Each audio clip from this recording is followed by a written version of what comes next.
at 1, 2, 3, 4, 5, 6, 7, 8 lines on the bottom.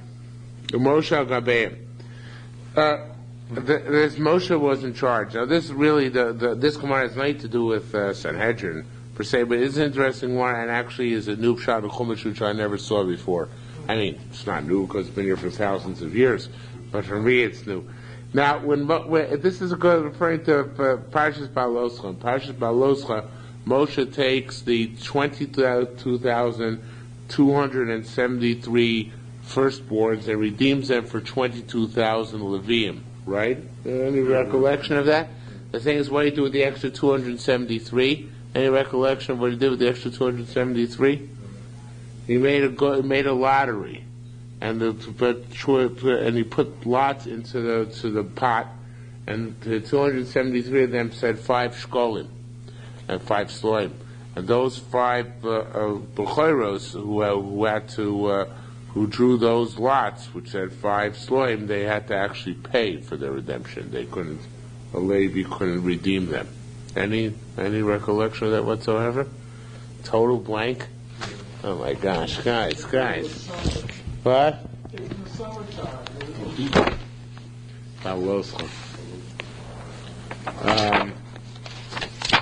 Actually, I don't know if it's Baloscha also.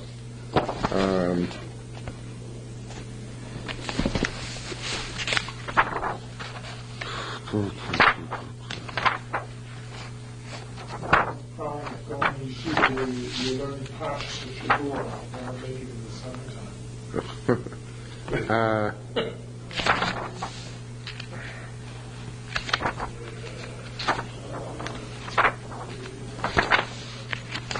Maybe it's in Nassau? Yeah.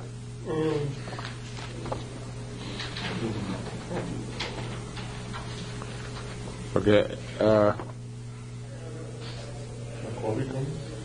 I can't find the exact sukkim here. It might be in Nassau, might be in Baloscha. I think it's Baloscha, but this is a difficult Chumash to use for this purpose. In article, you can look it up and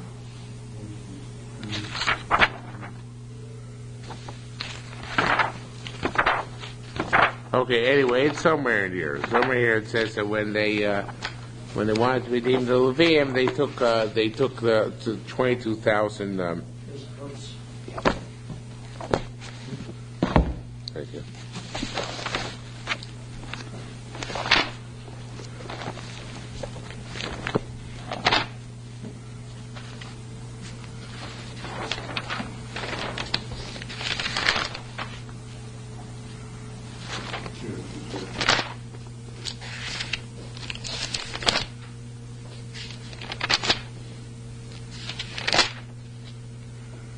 No, can't find it here either. No. It's a question of finding the right place. I don't think all the pages are actually in this one.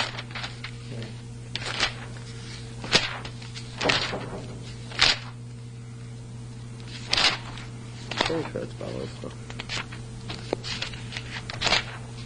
Before or after by Higgins or... What? No, it's before. It would be before.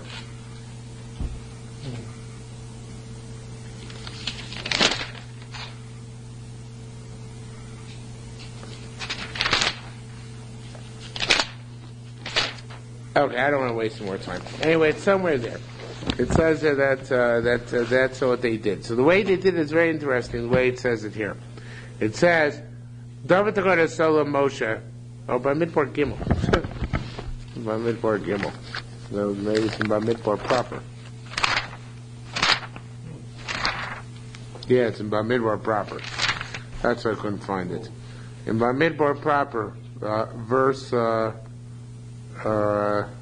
Shishi, which is for chapter 3, verse 40, Gimel Mem, says, and the Lord said unto Moses, this is from the Hertz Chumash, number all the firstborn males of the children of Israel from a month old and upward, and take the number of their names. And thou shalt take the Levites for me, even the Lord, instead of all the firstborn among the children of Israel, and the cattle of the Levites instead of all the firstlings among the cattle of the children of Israel.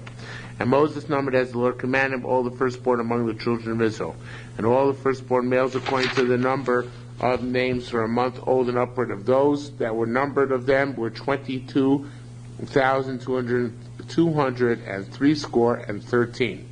And the Lord spoke unto Moses, saying, take the Levites instead of all the firstborn among the children of Israel, and the cattle of Levites instead of their cattle, and the Levites shall be mine, even the Lord's. And as for the redemption of the 213 of the firstborn of the children of Israel, that are over and above the number of the Levites, thou shalt take 5 shekels apiece by the pole. After the shekel of the sanctuary thou shalt take them. The shekel is 20 gerahs. And thou shalt give the money wherewith they that remain over of them are redeemed unto Aaron and unto his sons. And it says here, somewhere, in Rashi, can I have the Rashi there, please? Says, in Rashi, he says here that the way they used to do that is, Rashi brings down, Moshe said, how shall I do this? Any firstborn whom I tell to pay the 5 shekel will say, I am from those redeemed by the Levites. What did he do? He brought 22,000 slips and wrote Levite on them, and 273 slips, and he wrote 5 shkolim on them. He mixed them together and placed them in a container. Then he told them, come and choose your slips by lot. Okay, and that's Yerushalmi Sanhedrin in the Bavli. Okay, so you wrote, according to the Bavli, you wrote 22,000 pieces of paper, Levi, and 273 pieces of paper, 5 shkolim. And he put them in a container, and they did a lottery. But that's not precisely how the Yerushalmi learns. Okay, what the Yerushalmi learns is like this. The Yerushalmi says, first it says like the Bavli, but then it's going to change. So he says again, Hashem said, count every male firstborn b'nei Yisrael. Amar, he said, which one's going to volunteer? Oh, to take 5 shekel. Welcome back from Jacksonville. Ma'asa. Was it exciting? No. Oh. Okay. Our condolences. Ma'asa. What did he do? Nato shnayim v'esrim pitkin. He took 22,000 pitkin, a piece of paper. Because Ben Levi wrote on that Ben Levi. The 2 men of the Reish on Gimel 270, Kosel and Chamisha Shkolim wrote 5 shekel. The Til Makalpi put him into a container. Amalus said, both Lupi Tekechem.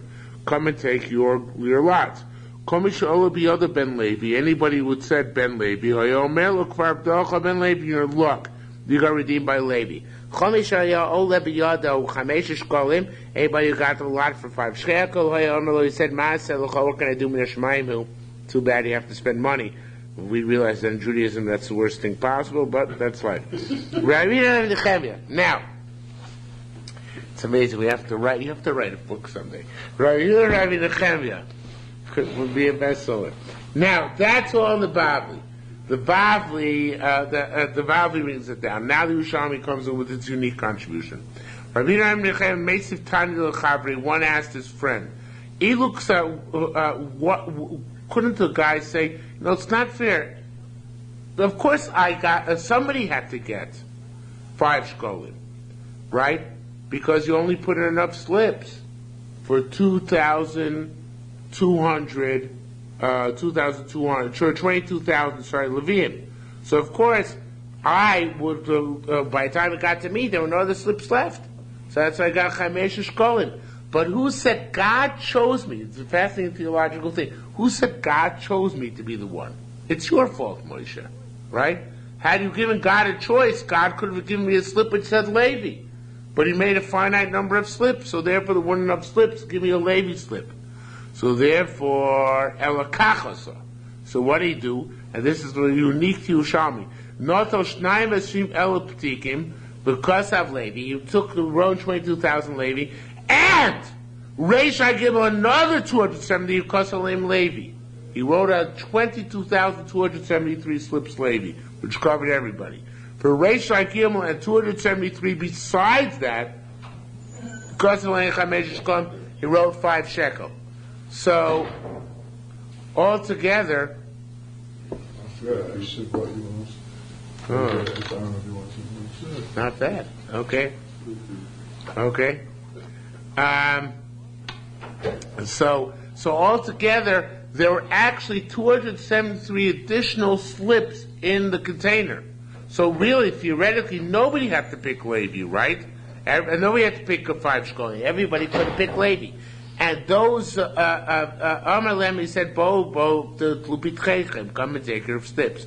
Call me Shalom Biyad Levi. Anybody who got Levi, Amar look for Apatacha Levi. You're already redeemed for Levi. Call me Shalom Biyad Chamesh Shkolim. Anybody who got 5 shkolim, he said, Ma said, what can I do? Mina Shamayim, it's Mina Shamayim. So obviously, this way, the guys who got 5 shkolim, Moshe said to them, listen, if God chose you, because there was enough slips for you to get Levi. It's your problem, right? It's fascinating Yerushalmi, okay? Meisi Tana Chavrei. So one asked the other one, we don't know who said what in this conversation. Hagat Flash Olo Kulam Levi. Wasn't he taking a chance? All of them could have come out Levi. Then we'd have been up the creek because he wouldn't have enough Levim to cover the 273 extra, right? Because he only had 22,000 Levim for 22,270 B'chayros. So the answer is, Amalisa said, Maisa Nesoya. It was a Maisa Nesoya. Krish Baruch Hu told him to do this. So Hashem arranged it'll come out okay. Not only that, they came up 1-1. In other words, the 273 Levim, they didn't all come up in one batch. Because that also looked like 273, 5 shkolim. Because that also looked like a fix, right? They were all one part of the container, right? So therefore they came up in, what's the order? What? Not random, but alternate. Right, alternate. Okay? Rabbi Shua said, so it sounds like Adaita Tanya Choraya. According to the second Tana, holds that there were 273 extra slips. Mais and Nisan, there was an ace. Adaita Tanya Karmai, Eno Mais and Nisan. But it sounds like, according to the first Tana, it's not a miracle because there only were 22,273 notes altogether. Lots. Amar Leisa said, no, Kulan Mais and Nisan. Even Tana Kama, who's like the Bavli, holds there only 22,273 altogether, also to the Mais and Nisan. Umusuragin are you? Because Kodesh Baruch Hu arranged that they should come out in alternate order. Why is that? So people should have a time and say, well, it was fixed, it wasn't mixed enough, he didn't cut the deck well enough, so therefore they came out mixed and was a nace, even according to the first opinion. Says more Antoninus, one of the Roman hegemons, governors, shows Rabbi Yochanan ben Zakkai, yes, Rabbi Yochanan ben Zakkai. Bichlal chaser, when you count the number of all the Levium, altogether says 22,000 in the Chumash. Yet, if you count each individual family, Gershon, Cousin, Merari, and you add them together, you say them, there are 300 more. In other words, if you count Gershon, Cousin, Merari, and add together, you get 22,300. You get the Torah says the entire tribe at 22,000. What's the discrepancy?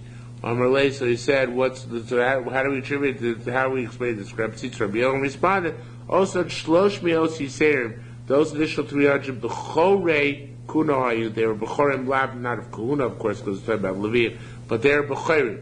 Vein kadosh motzi de kadosh. They couldn't redeem a firstborn Israel because they were redeeming themselves, because they were Levium and firstborn, so they redeemed themselves. So therefore, left to remain the Levium, there are only 22,000, not 22,300. Okay. Now, exact similar discussion concerning another case in the Chumash. And if you didn't remember that case, you're not going to remember this case either. In Bamidbar Yudalef, it talks about the 70 elders. That's talk at the end of Parshas Baloscha. Any recollection of that? Be honest. What? No recollection, right? Discussion with the elders about what? When Moshe actually picks the 70 elders for the first time. Like, stick out a stick or something. Yeah. A stick? Or they'll maybe put rounds or something. No. Different time. That's different time. That's after the Meraglim. After Korach, sorry. So, what?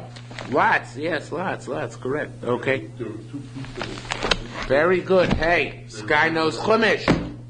that ran around. Eldad and Meidad. Right. Yes. They weren't chosen. Okay. Okay, good. Mr. Zuga, I'm proud of you. Okay. So in any event, that's what it says there, this thing. It says, let me just find it, Amidbar 11.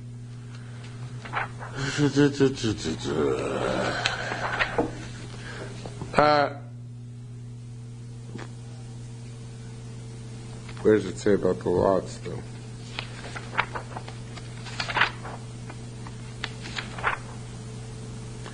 Yeah, in verse 16 it says, Hashem said to Moshe, gather 70 men for me from among the elders of Israel, men whom you know to be the people's elders, and its officers, and you shall take them to the tent of meeting, and they shall stand there with you. So Rashi says, how do they pick them? They pick them, actually he doesn't say over here, he says it in Pasuk Chavav 26. Two people remained in the camp, one's name was Eldad, the other second one's name was Meidad, and the Spirit rested upon them, and they were among those inscribed. And they did not go out to the tent, they prophesied in the camp. So Rashi explains here, among those chosen for the Sanhedrin, they were all inscribed specifically by names and by drawing lots. Since the appropriate amount for 12 tribes is 6 for each tribe, except for 2 tribes, each of whom received only 5. Moshe said, no tribe will listen to me subtract 1 elder from its tribe. What he did, took 72 notes, wrote elder on the 70, and left 2 blank. He then chose 6 from each tribe, totaling 72. He told them, take your notes from the container. Whoever chose elder was sanctified. To those who chose the empty ones, he said, the omnipresent does not want you. Okay? So in any event, he says here, now, okay, so here we have the issue here. So it says the Gemara, Moshe, we're Esfali Shimish Mizikne Yisrael, just after Bamid B'Yidal from the Torah or margin. Moshe said, if I take 6 from each tribe, I raise Shimish 9, there will be 72. Asora Mishisha, if I take 10 from 10 tribes 6, Ushaya Chamisha, and from 2 tribes 5, Edu Shem Makabel of the spoken, 1 Shem will accept the damage. Masa, what he took, Notel Shim Pitkin. He took 70 slips of paper. Kasleim Zok, he wrote on them Zok. In Rishtayin Chlok, and 2 of them he left blank. Vitil and Kafi, he put them in the container. Armalem, he said, both to pick Trechem, come and take your lots. Kol Shal Abiyah, Zok, and anybody who got Zok, and Yamalo, he said, Miduchim in Hashai, they appoint you from the heavens. Chomishal Abiyah, Cholok, anybody got blank, Yamalo, he said, Ma'al, said, what can I do, Min Hashamayim, he, who, it's Min Hashamayim. Now again, the same thing. Same discussion we had before. That's the way, the conventional way of learning. Rabbi and they had a discussion. Mason Tani Chaver once said to his friend, Ilk Satanic Zokin, so Silkas, what lets somebody say, you know I didn't get it because he didn't write down Zokin 72 times. So somebody had to get pick the bad lots, so therefore it's your fault, it's not from Hashem. El Kachos, that's what you do to make sure it's from Hashem. Not Toshim Rishtaim Pitkin, we took 72 pieces of paper. The Kasleim Zokin, and those he Taka wrote Zokin. How 72?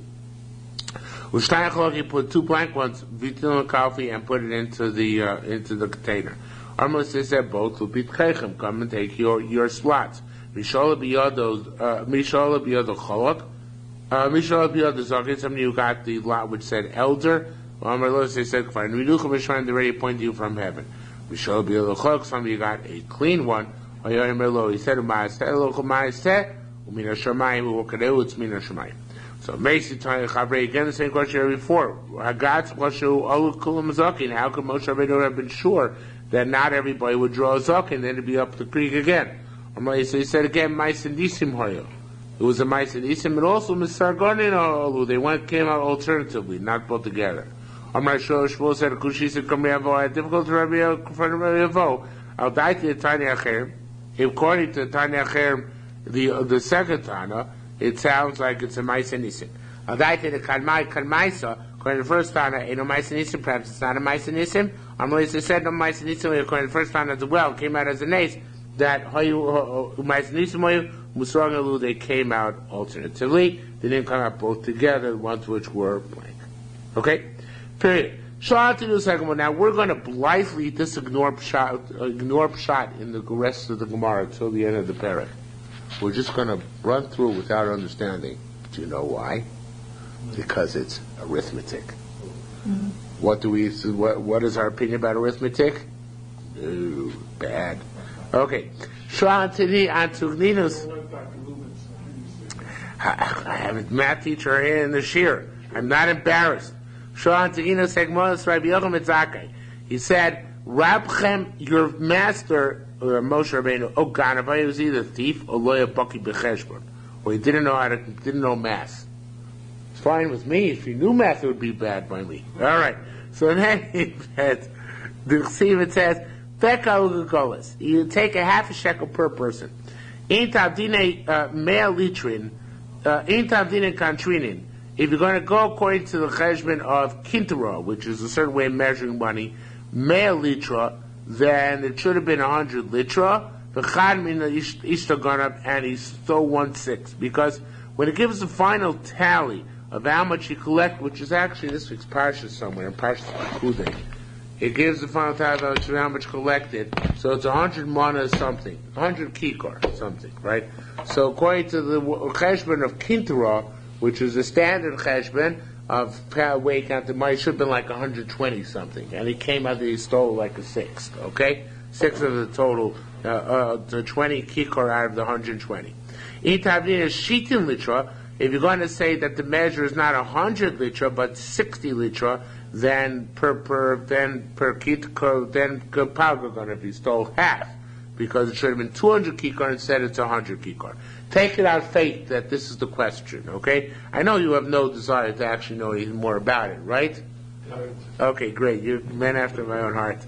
Amarle, so he said it. So Rabbi Yochanan Mitzaka said, Amarle Moshe Rabban, Moshe Rebbe Gizbor Naman. He was a trustworthy treasurer. Ubaki Cheshbon, and he knew Cheshbon.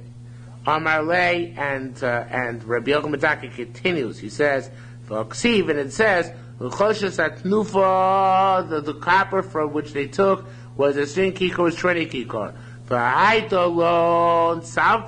And if this comes out, if you learn it properly, tishin v'shis litrin. It's 960 litrin. V'savile protrot. And if you reckon it properly, it comes out to a proper cheshbon in detail of what he collected. Okay?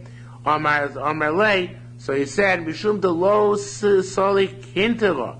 Says so. Tigina said back, "No, it's only because you didn't make it. You didn't count it as kintera.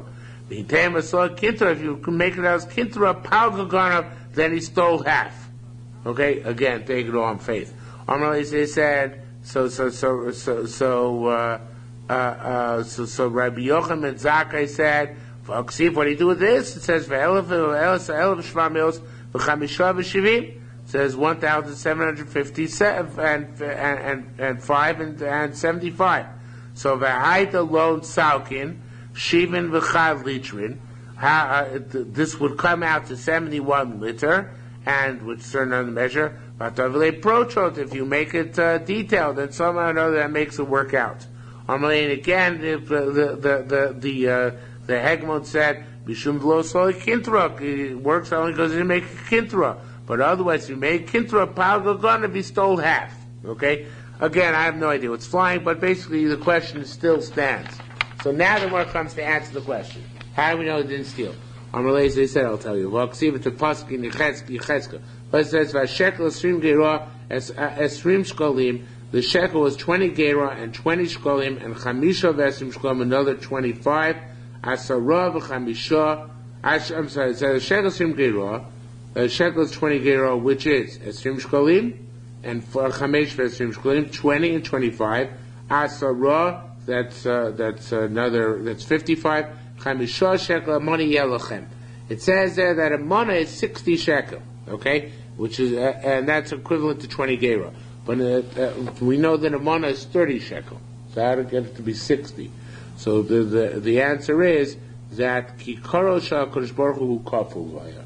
And when we're dealing with the Kikar of Hekesh, it's worth twice as much as a regular Kikar. And this is Pasuk in Cheskel. So therefore, Moshe didn't steal all the weights of Torah, exactly half of what he collected. Why is that? Because the measure of Hektish is always twice the measure of normal human interaction. And we know that that's the case, okay? So Amalei, so he could finish. Gizbar Namanaya, Baki Becheshmanaya. Moshe Rabbeinu was trustworthy and he knew Cheshbon. Now, I said there are many Girsa changes in the Mefarshim in the previous Gemara. I knew you'd all be very interested in all these Girsa changes, and therefore I told them all to you. Oh, whoops. Anyway, but Lamaisa, were we really to try to understand the Cheshbon, it would take a lot of Girsa changes in the Gemara. Insinuate that Moshe... Yeah, it was a guy. He was trying to taunt the Rabbi Yochanan ben Zakkai. The Hagman was trying to taunt Rabbi Yochanan ben Zakkai, saying, you Jews, Moshe Rabbeinu was a thief, right? Okay? Okay. Did anybody feel bad about it? Was okay, right? No problems, right? No problems with the arithmetic, right? We went through this in the Bible. Okay. It is something in parallel does appear in the Bible. Okay, it was equally painful, more painful. Says more, Mishnah, new parak. Kohen Gadol done v'donino, so Kohen Gadol judges and he can't be judged. Maid, he testifies, meaning to testify against him. Cholitz, he does chalitza v'cholitz in Mishnah, and they do chalitza to his wife after he dies. Umiyab in Mishnah, they can be miyab in his wife as well. V'hu ein yar, but he of course cannot do even because he has to marry dafka a besula. And he shloser ba'aman, he's not allowed to marry a widow, right? Mace no mace. If somebody dies in his family, Rachmana litzlan, sorry for whom he has to go to Avelus, and he cannot follow the coffin. They go, and when they go out of an alley, he goes into that alley. If they go into an alley, he has to not be in that alley. In other words, he always tells that it's not immediately with the coffin. And he goes out to the opening of the city, no more. Divrei Meir. Rabbi Yehuda Meir says, she never leaves the base of Mikdash. Never for Avelus, of course. Never it says, it does not leave the base of Mikdash. It says, I understand he judges. I didn't know so. Why does he have to go to court? You didn't know Atlar. Let him appoint a lawyer. I never saw the word Atlar before, but that's what it means. Atlar means a lawyer. Okay, it means let him appoint himself a lawyer. So the truth. So says the word. That works unless he's liable for shvua. But can Atlar take a shvua? In other words, a shvua is always a personal, obligation on the person who's a litigant. So an Atlar lawyer can do or a proxy can do the court case if there's no shvua. But if there's a shvua, and then the Kohen Gadol cannot, it has to be himself appear in court in order to take the shvua. It says, Dinim Mominus, how many people? Now, everybody say, Dinim Mominus Bekama, there are two different interpretations here.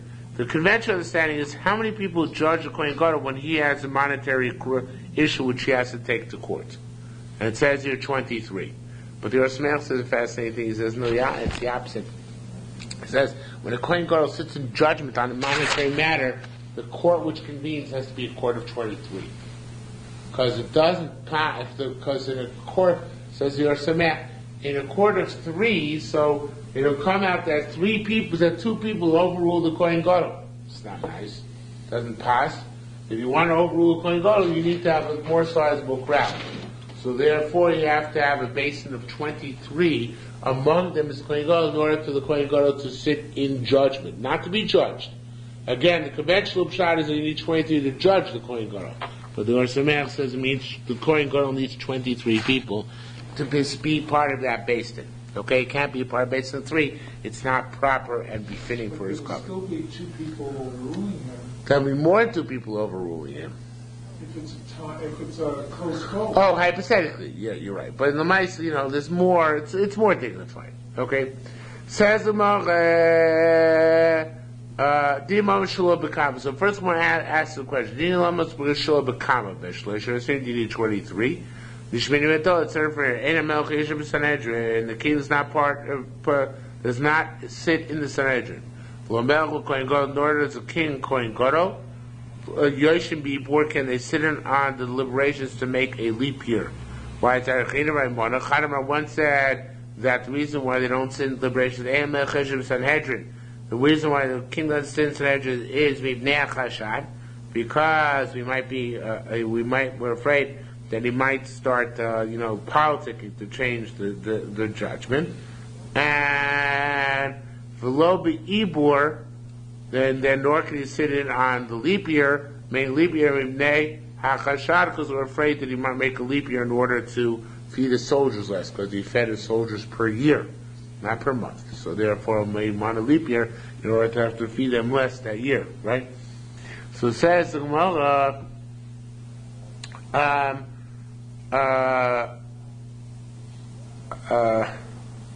below Mibnei Chashad, I'm sorry, below Ibor Mibnei Chashad, I went back. Below Melech Kohen Gadol Yoshim Ibor, where a king and a Kohen Gadol cannot sit in the Ibor, in the deliberation over making an extra month. Also, because it's not proper for a king to only sit among 7. Remember, we said at most in the Ibor Shana issue there are 7 people involved. So it's not doesn't pass for a Kohen Gadol to sit with 7. So from here, there's some act of right that the same is true about Kohen Gadol. That's why you need to base of 23, because it doesn't pass. It's not befitting for him to sit together with 6 other people and deliberate. Okay, says the Gemara, Tachame. Let's see like this. B'shiva, and this is what it basically says. Shiva ain't kvodo le'shev. In 7, it's not taking part for him to sit. Kosh game is certainly true by 3. It's not taking part to sit. So Damras teaches us. Didn't Mamish learn again? You can either learn what's going on when he's judged in the case, or when he's part of the judging tribunal. Then even Dini Mominus has to be best Shlosh has to be 23. Amar Lezer said, Kohen Gadol Shechoto, if Kohen Gadol will sin, Malkinoso, we beat him, we flog him. But you leave him in post. In other words, even though he's sinned, he has to be publicly reprimanded for that or punished, and nevertheless can be left in his post. Amar Mother said, Kasiv it says, Kinezer Sharon Mishchas Olo. This is how we learn now. Kinezer Sharon Mishchas Elokov. He has the anointed oil of his God. Ani Hashem. I am God. What is Hashem saying? Ani Hashem. Kiyach, so to speak. Mani Biklushasi, just like I retain my holiness. Avar Biklushasi, even I retain his holiness, even if they're troublesome situations which occur in his life. Says my Chanina Kesuva. Chanina the Sefer, Rabbi Yaakov Mishloga said, Kohen Gadol Shechata, Kohen Gadol, then Malkino, so we flog him, right? And how many justices, however? Now here it's the opposite report. In Teva Sim Shlosha, if you're going to say in 23 justices, Nim says so his upgrade to 23 over 3 is he redoes so is a downgrade because it's more embarrassing for him to be flogged in front of 3 people, right? In front of 23 people. So therefore, that's why he dafka the basin of 3. Now, Mam, again, actually not yet. Says more, Mam Chazrin do we bring after he's been flogged, do we put him back in his former position of Kohen Gadol? The Chagai said, yes, we put him back. Moshe, sorry, he took an oath by Moshe Rabbeinu.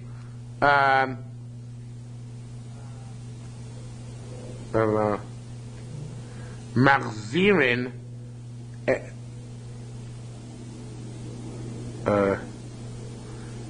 he said, Ein Machzirin, he said, we don't take him back. 1 second. We don't put him back into the Nesius. Why is that?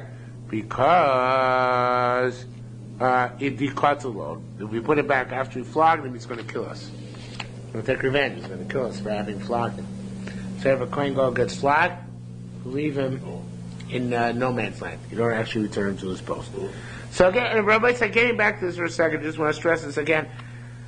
The convention of Pshat is that you flog him in a court of 3, but he's judged monetarily in a court of 23, which is very paradoxical, right? So because you care about his bodily covered, would have it could diminish to 3, and when you care about his monetary cover, it's the opposite. You raise it to 23. It's paradoxical, but that's where it says, except for according to Yerushalmi, because Yerushalmi says that the 23 is not necessarily when you're judging him, but rather when he's acting as judge. Then there'll be 23 for the covet of the Kohen Gadol. Okay, so according to him, it's not as unpalatable an issue. Even if you're judging him, isn't it more covered to be judged by 23? Not if it's going to end in Malchus. No, not if it's going to. You do the Malchus for 3. No, they do it from the whole base. 3 and then beat him in No, they do it from the whole basin. They don't have to be there, but they do it from the whole basin. Okay? Says the Gemara, Shom Rabbeinu Nesiyah. So Rabbeinu Nesiyah heard the cause. He got angry that they say nasty things about the house of the Nasi, right? So, since that's the case, now he was angry at Reish Lakish, I guess, because he said you only need 3 for Malchus. You don't need 23. So therefore, Orak Ladom Marshal Lekinson, he sent a policeman who meet us Reish Lakish and to grab Reish Lakish. Tarfun, so Reish Lakish, literally means they tried to grab him, but he got away. Tarfun, they came to grab him. Orak Ladom Mugla, but Reish Lakish was quick. He ran to a certain tower, or a place called a tower. These the morning some say the Kfar Chitaya ran to Kfar Chitaya. The next day. Yeah, it's right in the Torah too. The next day, Sokra Bilchon the base manager, Bilchon went to build a base matter. You came to base manager. Sokra Bilchon seal base matter, and Rabbeinu the Nasi came up to the base manager. Amar Lei, so Rabbeinu Nasi said to Rabbi Yochanan, who was obviously putting on a show, he said, Lama Leis Maria Marlon Bilo Deraisa, why aren't you saying it to Torah? So Shoy Tafach B'chad so Shloka started banging you with one hand. I guess. So Rabbeinu Nasi, according to Korban, he said he thought Shloka wants to show the look of clapping to the Talmidim, so he wanted to demonstrate clapping, right? So he said, Amar Lei, so he said, Amar Lei V'chad Tafkin, why are you only using one hand? Use both, right? So it says the Gemara, Amar Lei, so he said, Rei Yochanan said, Lo! Right? I'm not going to bang with 2 hands. It should say, in Lo, Ben Lakish. If Ben Lakish is not here, Lo, I'm not going to clap with 2 hands. That's actually playing Reish Lakish's words, because what's the Hebrew name? Because what's the Hebrew word for Reish Lakish? What's the Hebrew word for knocking? Or banging? Lakish. Lakish. So he's saying, I'm not banging with 2 hands until I get my banger back. Right? Because Lakish, Nakish is similar words. Okay, I guess you have to have been there. Anyway, that's what the Mashbiach says. So it says, the more tapach Yudam Rav, Amar Lei, so he said, so Rabbeinu here said, fine, we'll bring him back. Ella, it should be Onam Mefatcha, where does he hold up? Where is it open, but where does he hold up? Amalei, so he said, Ba'adam Megalta, he said, he's in Magdala. Amalei, so Yochanan said, L'bochar, Onav Ba'ad Nepuk L'kadmei. Tomorrow we'll go, both of us in Pisa. So Rabbi Yochanan, Kabi Reish Lakish, so Rabbi Yochanan sent Reish Lakish Fali Mesach. Atzalach Mila Doraisa, prepare yourself a shtickle Torah, the Nasi on the Fag Kamak, the Nasi is coming to see you. The other Kadmion, he came to greet them. Uman, he said, Rigma Didchon, he said this to the Nasi, your image is Daniel Libriaschon, is like a human image. So, no, it's like your creator's image, sorry. He said, in other words, you're very handsome. Kadas Rachman al-Mifrok, he said to Rabbi Yehuda Nesiyah, by the way. Shlomo said to Rabbi Yehuda Nesiyah. And he said, how's it similar? Not just in handsomeness, or perhaps not even in handsomeness, but rather in the following thing. He said, Kadas Rachman al-Mifrok, Yas Yisrael, and when HaKadosh Baruch Hu came to redeem the Jews, Lo sholach, he didn't send. Lo shaliach, he didn't send an emissary, right, as an agoda. Lo shaliach, v'lo malach, not an emissary or an angel. Elohu b'atzmo, it says he himself. The Chsiv says, "V'vayti b'eretz Mitzrayim, I'll pass through the land of Egypt." And I guess it says same about Kriyat Siyamsu there as well. Who HaKadosh Baruch Hu comes b'chol dagon day, and all his categories of underlings come with him. So Amar Lei, so he said, "Umachomis meimar." Skipped. 1 second.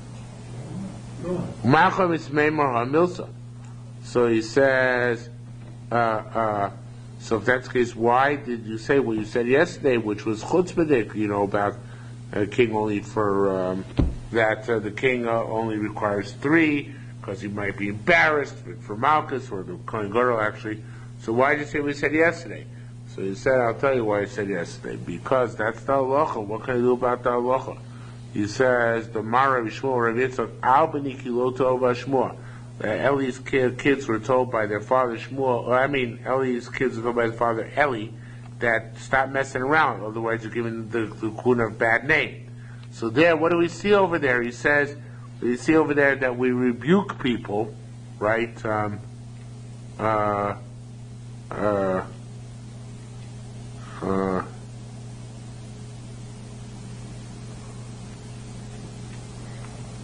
forget how we went over the pasuk one time.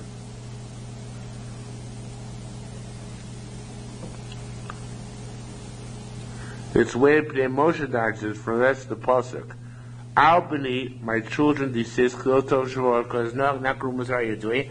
Ashanochi Shamea, that which I say here, my Vir Nam Hashem, that you turn away the nation of God.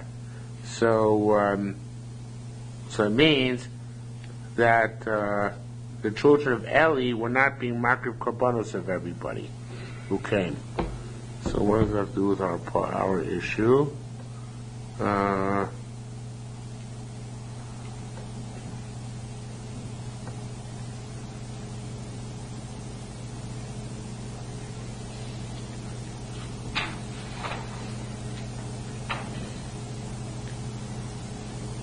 Not sure we're learning out from there.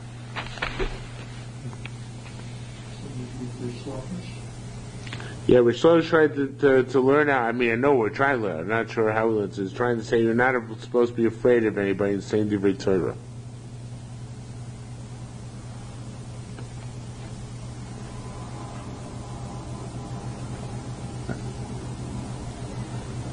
So he says, right? The Moshe says somehow Eli was being mefarsim that his kids were sinners, even though it obviously was going to damage his honor and his respect. Nevertheless, he was willing to do it. Something like that. He was willing to divulge his kids are sinners and forego honor in order to get them to do the Raja Hashem, which ultimately he failed to do it, but that's what he's trying to do. Okay. Says the Rabbi Eliezer Shem Rav Kana said. Now, this is actually going to Gemara and Horios, not related directly to us, but it comes back to us, unfortunately, even though it's not related to the Sanhedrin. L'malon, when a Kohen Gadol does Kriya, he doesn't do Kriya like everybody else. L'malon mikona safa. L'above means above the hem or the seam. L'maton, the Kohen Gadol can't rip there. L'maton, Kohen Gadol can rip below the seam. L'maton mikona safa. You can rip below the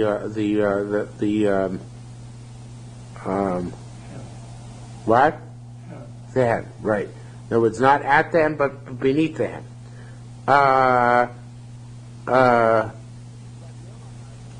Rabbi Yomar, Lamatzon Mamish. Everyone says the Kohen Gadol can't rip his clothes at all, only on the very bottom of his clothes, in a very unobtrusive place, all the way to the bottom of whatever he's wearing. Okay? Rabbi Yochanan, Salach Mevakri Rabbi Chanina. Rabbi Yochanan went to visit Rabbi Chanina to go Istrata in the middle of the public thoroughfare, in the street. So he heard that Rabbi Chanina died, but before he got to be Mevakri Cholim, he now went to go Menachem Ovel. Says the Gemara Amar, so he said, Shlach, send a messenger, Vaisi Monei Tavia and bring my good clothes, the Shubsa, the Shabbos clothes. Uvazei, and he ripped his Shabbos clothes. Okay? In other words, he adds his Shabbos clothes, he wears them, and then we ripped his Shabbos clothes. Okay? A Rabbi Yochanan Polik or Rabbi Yehuda B'Tate. Rabbi Yochanan argues Rabbi Yehuda in two things. What are these two things? Later on, to pretty much brings down last one, the narrow lines on the right-hand column, he says, later on, Rabbi Yehuda says that you have to do Kriya on each and every mace from the hem. And I guess Rabban hold you can continue to expand the same Kriya. Also, Rabbi Yehuda says later on, you don't do Kriya on your minor Rabbeim, only on a significant Rabbeim, for which you learn most of your Torah. And Rabbi Yochanan argues on this over here, because Rabbi Yochanan did not learn most of his Torah from Rabbi Chanina, learned most of his Torah elsewhere, right? From Rebbe, from Rab, and Shmuel, Rabbi Chia. So therefore, over here, if he's doing Kriya, it must be also do Kriya even for your Rebbe who's not your Rebbe Muvak, even for your Rebbe who's not your main Rebbe. Okay? So says Gemara, weiter, Rabbi Yochanan Pali, Rabbi Yehuda B'Tate, argues in two. Again, the one thing is that he did Kriya on Rabbi Chanina, even though he didn't have to, and the other type of Kriya which he did. So it says the Gemara, says more weiter, where was my place? Rabbi Yehuda B'Tate. Basid Rabbi Lezer b'Shem Kana Rabbi Yehuda. And that which Rabbi Lezer said the name of Kana above, that you have to do above the hem. It's like Rabbi Yehuda, that every Kriya always has to be above the hem. You can never do a Kriya meaning encompassing the hem. You never do a Kriya which doesn't encompass the hem. So it says the Gemara, Ken Basid Lezer b'Shem Kana Rabbi Yehuda. Says Rabbi Yehuda, wait a second, we're going like Rabbi Yehuda, then, you can't Kohen Gadol Lifos Kolikar. So a Kohen Gadol,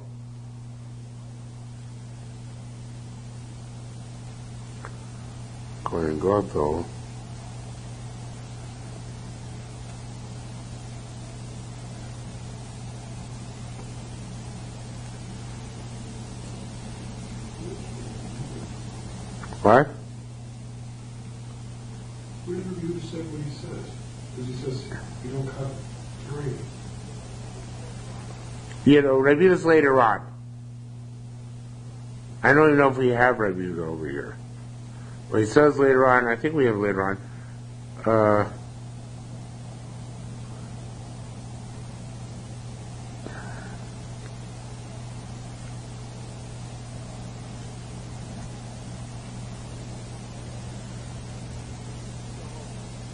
Rabbi Yehuda holds they have to Kriya on all people who die on the hem. And Rabbi Yochanan doesn't do it on the hem over here. You mean all people do that? All your Rebbe, even Rabbi Shena Mufak. Any Rebbe who dies, you have to Kriya on, but it's not, you know, even if he's not the master, the Rebbe for which you learn most of your Torah. You have to Kriya no matter what. One second. Okay, so it's like this. Basa Lezer b'Shem Kana Rabbi Yehuda. Lezer name of Kana said like Rabbi Yehuda. What's that? That Rabbi Lezer said a couple lines ago in name Rav Kahana that you have to tear above your above and on the hem. And that is like Rabbi Yehuda says you have to tear above and on the hem. Okay? Now, if he's going to Rabbi Yehuda, however, Lo Yifan Kolika, Kohen Gadol should never be allowed to any type of Kriya, because he says, I got it now. The Kohen Gadol, the type of Kriya Kohen Gadol says is on the bottom of his clothes. Right? He doesn't do a Kriya on his hem. So why does he do Kriya at all? Rabbi Yehuda holds that there's no such thing as Kriya unless you do it through a hem. If you do a Kriya somewhere there's no hem, that doesn't count as Kriya, so why bother even doing it? That's the one's question. Okay? Why bother doing kriya if you don't want to, if it doesn't do any good? So it says lo as yodah elo al aviv al imo cried Meir. So the Gemara says you're right. It's going like Rabbi Meir, that on your father and mother.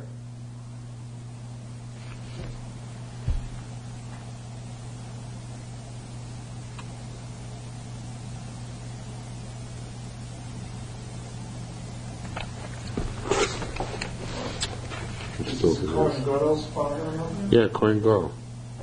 So maybe that's the only one that you do Kriya. It's Kohen Gadol's your parents. It's got to be that, right? According to him, you actually do the hem. The Tani, I'll call Mason your hearers. Okay, you're right.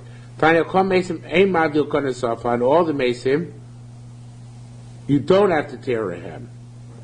According to Meir, right? El Aviv Alimo, dear Meir, only an Avimo, and I guess Kohen Gadol's got to do Avivimo. Rabbi Yomer Kol Keresh Eino Mabdil Kanasofa. If you don't do a rip through the seam, so then I raise a Keresh Tifus. Then it's a meaningless tear. It's just a frivolous tear. So therefore, Lamaisa, a Kohen Gadol, according to him, cannot tear because the Kohen Gadol has to tear in hem, and any Kriyas beat hem, a Kohen Gadol can't tear. So Tanakama, which is where Meir holds that a Kohen Gadol tears in all mason, but he doesn't rip the hem. And his father and mother rips the hem. But he says, no, any kera has to rip the hem. And since any kera has to rip the hem, so therefore a Kohen Gadol never does any kera because we don't want him to rip a hem. Maikadun, what does it come out? Chomer b'Kohen Gadol, right, this is Chomer b'Kohen Gadol, b'Kohen Rabbi Yehuda, it says you're Shehei, but the Pneimoshe changed it, She'eno Madil Kamen Safa. He never rips a hem, right? So according to Rabbi Yehuda, since he never rips a hem, so therefore he can't do any kriya whatsoever. According to Meir, it's not clear to me exactly. I have a feeling I'm making a mistake in Rabbi Meir. That Rabbi Meir says,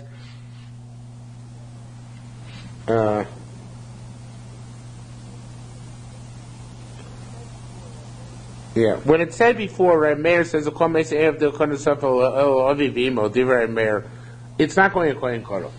Kohen Gadol never does kriya. According to Meir, Kohen Gadol never ever does kriya. Even parents? No, the other way around. According to Rabbi Yehuda, Kohen Gadol never does kriya. Because kriya always has to be on the head. And Kohen Gadol can't clear him. It says explicitly impossible. So for yelapiv saviv kefitach rog lo lo yikareah. Kohen Gadol's got to make his beg at the meal in a way that he can't rip it. So Kohen Gadol, according to him, according to Rabbi Yehuda, never does kriya because kriya entails ripping the hem, and he's not going to rip the hem. According to Meir, it's along other mason, other than your father and mother, a regular person rips not on the hem, but rather rips somewhere in the garment, which is said to be less of a kriya. So he on Avivimo you have to rip the hem. So he will hold by Kohen Gadol he can rip when he has a misa, but he's not going to rip a hem because that's not allowed. He'll rip somewhere else on the garment, and that's like Rabbi Yochanan, who holds that you rip somewhere else lamata, right on the bottom, or actually was even before it was also Rabbi Eliezer B'Shem Rav Kahana said you also rip somewhere else, right? There is both Rabbi Eliezer B'Kahana and the name Rav Kahana and Rabbi Yochanan. You can rip somewhere else on the garment, and that'll work even for a Kohen Gadol. Okay, so the bottom line is that Rabbi Meir can hold Kohen Gadol can do kriya, just not rip the hem. Rabbi Yehuda says Kohen Gadol can't do any kriya because the kriya not on the hem is a meaningless kriya. It doesn't do any good. There's no such thing as a kriya if it's not on the hem. It's not kedin. Okay, so it says the Gemara, Kohen Gadol makrivoinim. A Kohen Gadol can sacrifice when he's in onen. He cannot eat korbanos. Divrei Meir. Rabbi Yehuda Meir kol oso yom. You can do work that entire day. Shomer gomer kol avodah sheish biyodno. He finishes whatever avodah he has in his hands, ubolo, and he leaves. Now, Bein Rabbi Meir and Rabbi Shimon Chalav. Rabbi Meir and Rabbi Shimon is one aspect. According to Rabbi Shimon, you only complete the avodah you have in your hands and you go out. According to Meir, any avodah he intended to do, he can continue to do. Okay? Bein Rabbi Yehuda Rabbi Shimon Chayv. Rabbi Shimon, there's a difference as well. What's the difference? The difference is that according to Rabbi Yehuda, he could sacrifice that entire day. According to Rabbi Shimon, after he completes the avodah which he has in his hand, he may not be makriv that day anymore. Okay? Bein Rabbi Meir Rabbi Yehuda, Rabbi Yehuda is the issue of hachnasa. What does that mean? Whether a guy, the Kohen Gadol, who was an onin, whether he can enter the Beis HaMikdash. According to Rabbi Meir, he can come and go as he pleases, because he has no restrictions. According to Rabbi Yehuda, as long as he's in the Beis HaMikdash, he can still do avodah, but once he leaves, he cannot come back. Okay? Rabbi Yaakov ben Desai, Masi ben it. Rabbi Yaakov ben Desai said, where a person interrupts, that's the machlokas here. Rabbi Meir says, it was inside the Beis HaMikdash. Haya yotze. He can exit. And Haya b'chutz, once he exits, Haya nichas to come back in again. In other words, only has no restrictions. He can come in, go out, do as much avodah as he wants. Kohen Gadol is known, right? Rabbi Yehuda says, Haya b'fnim, it was inside. It should say, instead of Haya nichas, say, Loya yetze. He doesn't have to leave. But Haya b'chutz, he was outside Loya nichas, he wouldn't enter the base of Medrash. Okay, that was his shita. Rav Shomer, he completes anything which he's doing in his hands right now, and he must leave. He cannot even stay. According to Rabbi, he can come and please, he goes. According to as long as he's there, he can stay. According to Rabbi Shimon, he just completes the avodah engaged in, the Kohen Gadol became an oinen, and he leaves the Beis HaMikdash. Says the... An oinen cannot eat meat, right? See, that's right. What? Yeah, but that's only the Rabbanan. You can't eat korbanos, the Raisa. It means the Rabbanan. So, that Rav Huna said, Masliso, our Mishnah, it should be, it's not Reish Lakish, but rather Rabbi Shimon, it's like Rabbi Shimon. Because it says, Min HaMikdash lo yetzei, it says when he doesn't leave the Beis HaMikdash, he means he doesn't leave together with them. But rather, he leaves, he's always one step behind them. So that's like Rabbi Shimon, because Smash for Mishnah, he must leave. He follows the procession, he follows the distance, but he must leave. Because according to the other Tanaim, he doesn't have to leave, or he can just come back. Okay? Says the they go to alley and he's concealed, and so on and so forth. The Eitzim and Pesach here, and he goes out with them to the opening of the city, to Vrei Meir. And you don't remember any Eitzim in the Mikdash, she doesn't leave the Beis HaMikdash. Never it says in the Mikdash, he lo yetzei. He may not leave the Beis HaMikdash. Yotza, if he leaves the Beis HaMikdash, lo yechozer. He wouldn't go back. Same thing which you mentioned before. Rav Shem Rebbe Lezer said, Rebbe Lezer, Ein aniyus l'meisuvad. A person only comes in onen who's forbidden to touch him on a mace. The Siddur says, Vanu vavlu psacheh. They will become onen because of avelus. So, Heiser Chir says, Vaksi, let's say, Vana the Yogin, the fishermen will be onenim. So about that because they won't have enough fish anymore. So we see it can be an onen even over fish.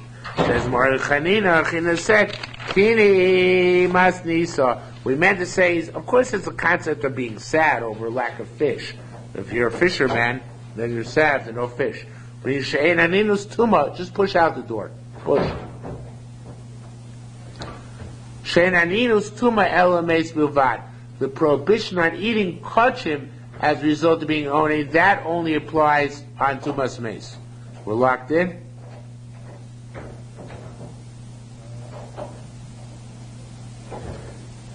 Oh well. Guess we'll have to keep learning. So it doesn't mean that you're tamei. Only is not necessarily tamei, right? It means you can't eat kachim because of its restriction of onen. You can't eat kachim because of the restriction of onen. And that's only true when it's over a mace, not over anything else. Okay. Says more further. Kani ezu yanino. When is it? When you an oinen? B'shas v'yisad shas kfurah. In time we had this in Pesachim a long time ago. B'shas v'misa ad shas kfurah. In time the person dies and the time is buried. Give you a rebbe. Chomri and close to Chomri says just the first day. Just one. It's one day. Achlis markulas v'chumras. Aldaiti Rabbi, Kulus B'chumos Aldaiti Rabbanan, Kul and Chumra according to each. Ma'amav Kabinayim, what's the distinction? Meisnik B'shayit, if he dies and is buried on, within that day, right, within hours. Aldaiti the Rabbanan, according to Rabbanan, his status, his own name, lingers, also Kolos Hayom, lingers the entire rest of the day, even after the mace is buried. Aldaiti Rabbi, according to Rabbi, ain't also Shavavat, is only also from the time of death until the time of burial, which is more or less the way you pass it. Now, vice versa, Mason Nikbar Lachar Shloshim, what if he dies, but is only buried 3 days later? Aldaiti Rabbi, according to Rabbi, is only an onain, also T Kachim, Kohen Gadol, right? Also Kolos Hayom, is also only that day. Aldaiti Rabbi, according to Rabbi, also Shloshim is also all 3 days to each Kachim. So after Rabbi Rabbi Yochanan and Rabbi Vos, and they came Rabbi Yochanan and Rabbi Chesed, Tabei and Morin, they both say, you know what? Mo the Rabbi Chachamim, Rabbi could see to Chachamim that She'ein Asher Lo Soyam B'Vadi. He doesn't go 3 days. At least not by Kohen Gadol. By regular Onim is Manazeh, who's Potem in our mitzvahs, right? That can go on and on. But the Kohen Gadol not to eat Kachim, it's only that one day, right? Or anybody not to eat Kachim, for that matter, as we'll see momentarily.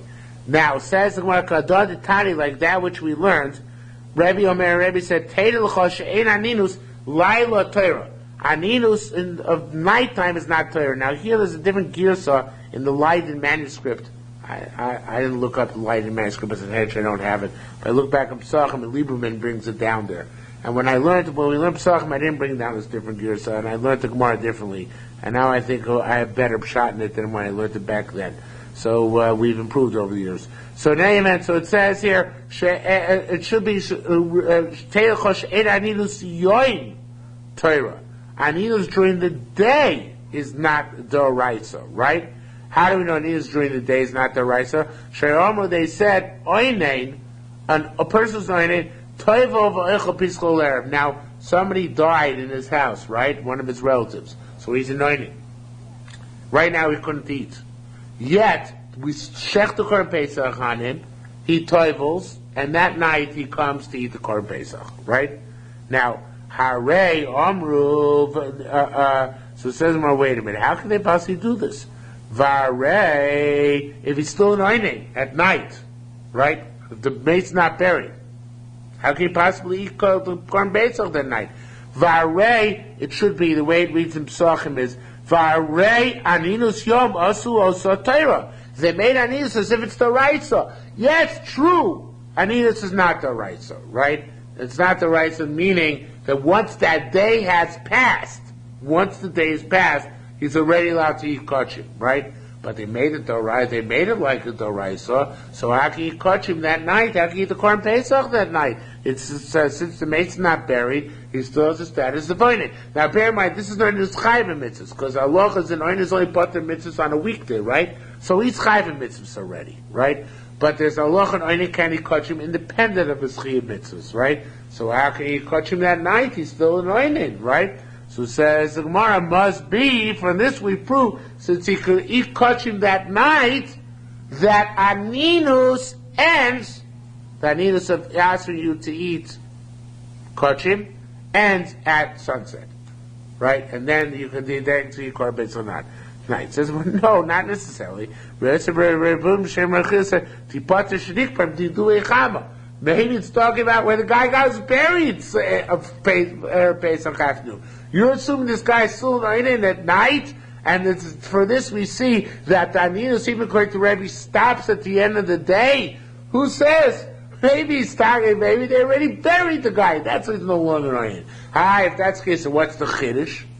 The Chiddush is that you can shech the Korban Pesach on a guy, even though now he's an onen, knowing that that night he'll be able to eat the Korban Pesach. Okay? That's what the Mishnah is saying. Okay, let's just finish the Amr. Shumenachem es acher. This clock is a bit fast, I think. Shumenachem es acher. Is it? 1 minute? 2 minutes? According to my watch, it is. Shumenachem es acher. When he is menachem others, the Kohen Gadol is menachem others, there kolam oivim zachar, as everybody passes by him. V'amemuna mematzo bino benam, and he has like a buffer, a bodyguard, the guy in charge between him and the nation. Shumistachem, other people console him, kolam omri lo, they say, ani kaparoso, I should atone for you. For Melem, he says, Tizbogan Hashemaim, be blessed from the heavens. So when he eats the Suda Savra, they all sit on the ground. He sits on the bench. This is a Kohen Gadol. Adamras teaches us to sit on a bench is not considered to be lowering your bed, because he sits on the bench as a sign of the honor. Kohen Gadol, however, his own bed, not in public. He's got to lower his own bed. You don't take an mace to bury right before the time of Kriya Shema. They do it either before or after, slightly, in order to give time to say Shema and Daven. Says more, wait a minute. Then we learn a case, they buried a mace and then they came back to say Shema. So it says more, the obvious answer, they thought they had time, but it turned out there was no time. Time we learned to Hesped, where somebody's eulogizing. Anybody who's involved in Hesped, they interrupt for Shema, which is to write some Banaf and Davening, which is only the Rabbanah. Anyway, there was a case, there was a case where the rabbi stopped for both Kriya Shema and Tefillah. How come Tefillah is only the Rabbanon? Right? No, actually, that's not the question. The question is the top of the Yud Aleph. Then we learn they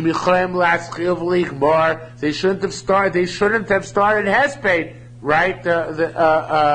They shouldn't have started the Hesped if they didn't know that if it was the time of Kriya Shema and Tefillah, why they start the Hesped and then stop? They first started said Shema and Tefillah and then done the Hesped. Says more Masnisin biyom Rishon Madatani biyom Sheni. The Mishnah says you first do Shema at this Brisa which said they did the Hesped even though they hadn't yet done Shema and Tefillah. It's on the first day of Avelus, meaning on the day of the burial.